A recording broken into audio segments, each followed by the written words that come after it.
Бизде биринчиден бизде 22 деп айтылган эмес. Анан коомдук эмелерге ошондой пикир чыгып кетиптир. Биз өзү Баткен районунан, Самаркандеги айылынан, анан Картокой айылынан, Таян айылынан 3 бир тууганыбыз кармалган.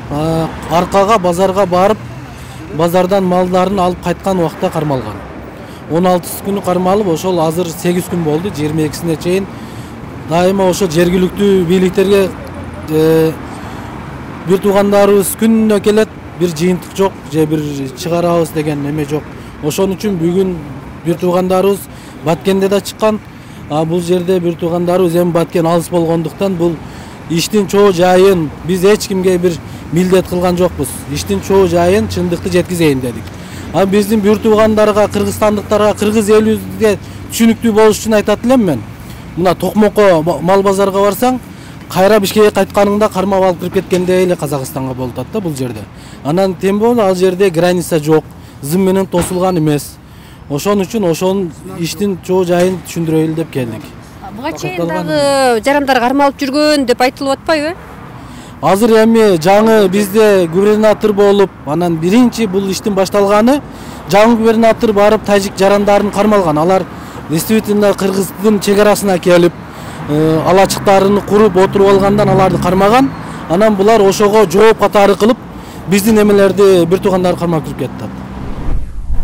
Урматтуу калай калк, ошо 16 февраль күнү эле түшкөн болгон окуя экен. Мен туугандарым келгендиктен ушул жерге келип, анан булар мени өздөрү чакырып, эче келиңиз, сиз ушу канча жылдан бери чегара маселесин көтөрүп жүрөсүз дегенден чуркап келсем, чын эле баягы 5 адам деп, азыр бизде так маалымат жок канча экенин. Бирок 5 адам кирип кеткен боюнча жок экен да. Алардын үй бүлөсү, бала чакасы, бүт мал сатканы да белгисиз, малы калганы да белгисиз. Иш кылып бир оокат жок да. Ата баш болуп, анан колундагы мал базарга барган боюнча келбептир. Анан урматтуу Камчыбек Кыдыршаев, урматтуу Садыр мырза, урматтуу Өмүрбек Субаналиев, биз генерал барды, эми Баткен чегарасы тынч болот десек, сиз барган күндөн баштап ушул нерсе болуп атат, кандай жыйынтык болду? Эми мен азыр эч нерсе айта албайм. Провокация да кылгым келбейт, болгон факты ушул экен. Ошондуктан ушу тез аранын ичинде ошол 5 адам болобу, 20 адам болобу президенттин деңгээлинде сүйлөшүп чыгарып бериңиз. Азыр мына сиздер жаңы келип, ошо духуңуздар да күчтүү, эл сиздерге ишенип турат. Ошол ишенгенден пайдаланып, ишенимин акташ үчүн бүгүн сиз ушу залогдо калган балдарды чыгарып беришиңиздер керек. Азыр УКМКнын алдына ушул талаптарды айтууга чогулдуңуздар. Ушул УКМКнын алдында биз турабыз. Азыр мен чукул кайрылуу киргиздим. Ушул жарандарды кабыл алып, тез аранын ичинде чечкиндүү кадамга өтөлү. Болбочу болсо, Имамалы Рахмановго чейин кайрылып, урматтуу президентибиз өзү онлайн түрүндө телефондон кайрылып туруп чыгарып бериш керек. Биздин туура буга чейин дагы болуп келген, 30 жылдан бери болуп келе жатат. Бирок ушинтип эл кыйналып жүрө береби. Кечээ күнү сиз өзүңүз президент болордо барып туруп, Садыриним, мен сизди Садыриним деп эле кайрылам, анткени менин акым бар. Ушу чогуу жаман күндөрдө чогуу жүргөнү эжеңиз катары. Азыр сиз тез аранын ичинде кайрылып, Рахмоновго кайрылып, кел, мен жаңы шайландым. Эскилердин былыгын мен билбейм, түшүнө элекмин.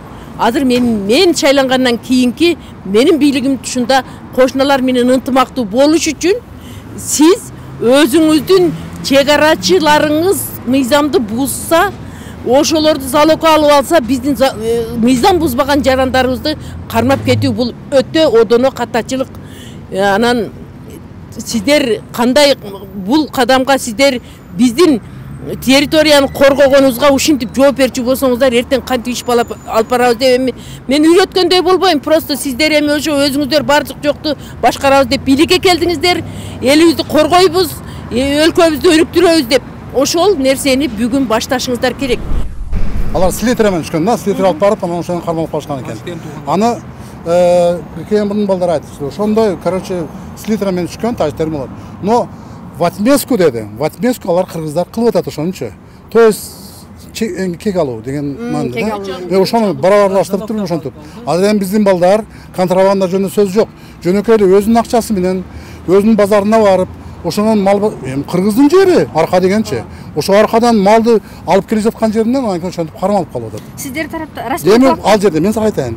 Ал жерде чек ара такталган эмес, аныкталган эмес. Могул жер кыргыздыкы, могул тажиктики деп али пока белгилүү элек алычы. Же бир чек коюлган эмес. Ага любой, даже сен да кирип кетишиң мүмкүн алчы. Же бул кызда, же бул ал жигит кирип кетиши мүмкүн. Так что ага эч ким кепилдик бере албайт бүгүн эртең. Өзбек Субаналиев ал жака барганга чейин тажиктердин жарандары деле кармалбай келген да. Кармалып келген. Мурда эле кармалып келген. Мурда бул болуп аткан эгерде контрабандадан түшкөн адамдарды алар действительно кармалаталарчы. А бирок бул балдар мындай жол менен кармалып аткандар азыр биринчи болушат да. Эртең бул көбөйүп кетиши мүмкүн. Бул биздин балдар мисалы биринчи болуп калганы менен кийин дагы эртең ал көп адамдарга запка алып келет да. Ал ар бир адамдан 300 миң сом деп атат. 300 миң сом деген сөз, мисалчы, ойло 10 кыргызды камап койсо 3 миллион сөз деген сөз да. Ошентип бай отура берет тажик. Андай болбойт да. Азыр ошол жаткан биздин талабыбыз мынча. Ошол жаткан кыргыздарды жаткан тажикке алмаштырып бересиң деп атабыз. Алмаштырып чыгарып коесуң деп атабыз. Ал жердеги ал инвалид экинчи топтор инвалид менимче. Наркы балдар дагы көздөн ооруйт экен бизде. Дары ичип жүргөн балдар. Алар кандай турат билбейбиз биздин акыбы. Бүгүнкү күндө азыр эми 11 адам кетиптир ошо качан Баткендин немесин. Барып ал жагын көрөбүз деп кетишти. Барып көрүп келишет, WhatsAppка тарышат, бизге тышышат. Анан биз мындай боне менен туруп калышыбыз мүмкүн. Бирок жанагындай жерге мисалы чек аранын маселеси пока чечилмейинче бул маселе боло берет.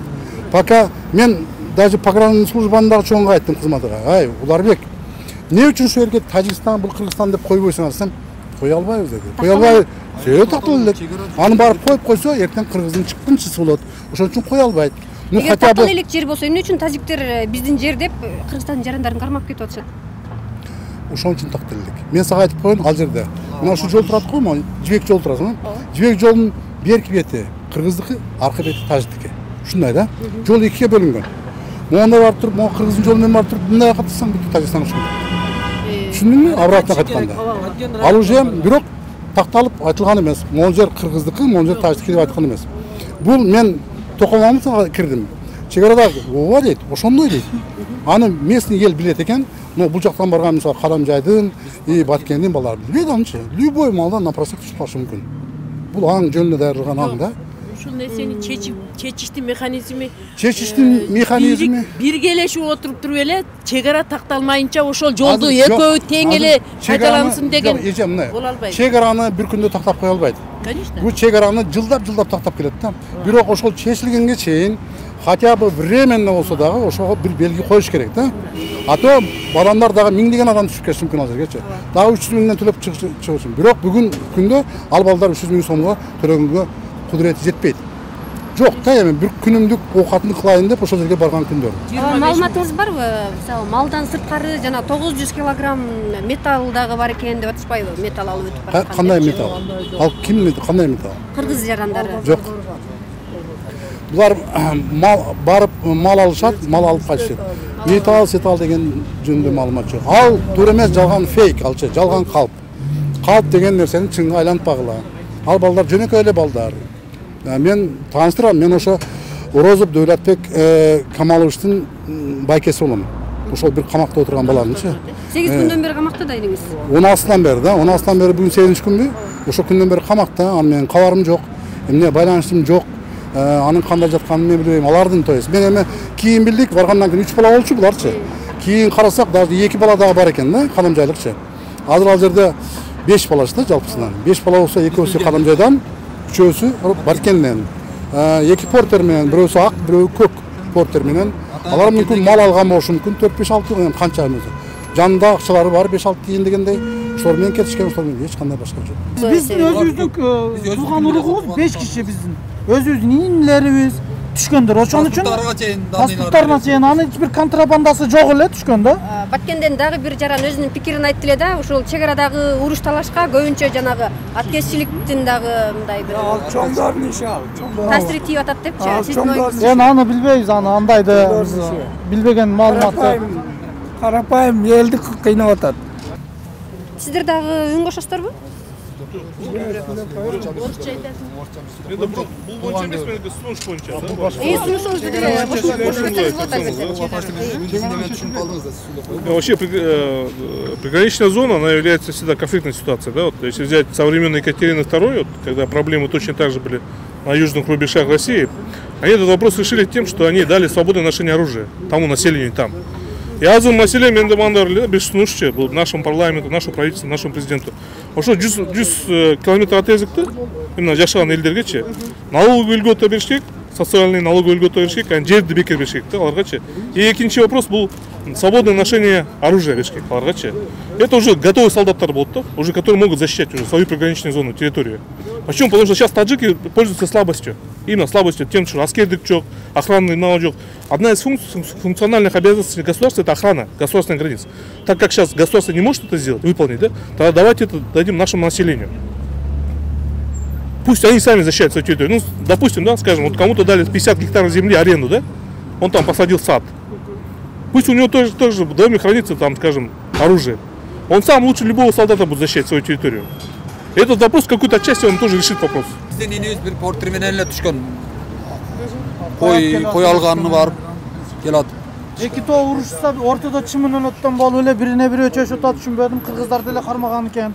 Анан ошого кек кылымны кармаган дешип атат. Анан 8 күн болду. Кабарыбыз жок, келин деле ыйлап чыгыптыр. 5 күндөн бери. Камчы кыдыршаш барганда деле ошол жакта айтышкан экен. Анан ошол администрацияга айткан экен чечет. Эми бүгүн делегаттар кетти дейт Тажикстанга. Кандай кылып чечилет, бирок биздин сезишибиз боюнча бул чозо тургандай сезилет. Эми Кудай буйруп бүгүн келип калса жакшы, анан келбесе 24-түндө жакшы эле аттанып эле келебиз. Мындай эле жакшылап эле күйүп пишип эле. Биздин Кыргызстанда бирдемкени мындай жакшы нерсени туура эле кылып айтсаң түшүнүшпөйт. Обязательно чыштыны пышты кылып, вайма кылып, вайдат деп келсең анан карашат да. Анан болбосо андайга деле даярбыз да. Эми биздин не за что кирип кеткен инилерибиз үчүн чыгышыбыз керек да. Ошентип келип отурабыз. Бүгүн арыз менен кайрылып койдук. 5-чи күнү дагы кайрылды эле бул жана келген аксакал. Анан аксакалга бүгүн жооп деле болуптур. Бүгүн азыр дагы арыз менен кайрылып койдук. Анан дагы күтө туралык болбосом. Анан ал жакта жаткан инибизден эч бир кабарыбыз жок. Кандай жатат? Тажик калкынын характерин өтө жакшы билебиз. Булар бир мындай инсанга бир жакшы мамиле кылбаган адамдар аларчы. Алар топурак жедирсе деле бир бала аз кирип ошактан лейлектик бир бала майып болуп чыккан, аны билебиз.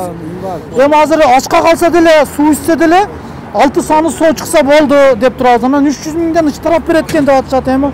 Аны ошол Баткендин губернаторлору сүйлөшүп атыптыр, эми ошол жакшылык жагында чечишип сүйлөшүп берсе жакшы болот эле. Батыраак бошотуп бериш керек. Ошону талап кылып атабыз. Ошол биздин талабыбыз. 24-дө. Эске салсак, бүгүн саат 3-тө 15:00-дө Баткен облустук администрациясы, чек ара кызматы Тажикстандын өкмөтү менен эки тараптуу сүйлөшүүлөр жүрөт деп расмий маалымат тараткан. Жогоруда айтылып өткөндөй эле арыз муң эл тараптан буга чейин дагы администрацияга, чек ара кызматына бир канча жолу айтылган. Бирок бүгүн митингге чыкканга чейин бул маселе каралбай келгендиги жергиликтүү элди убайымга салган.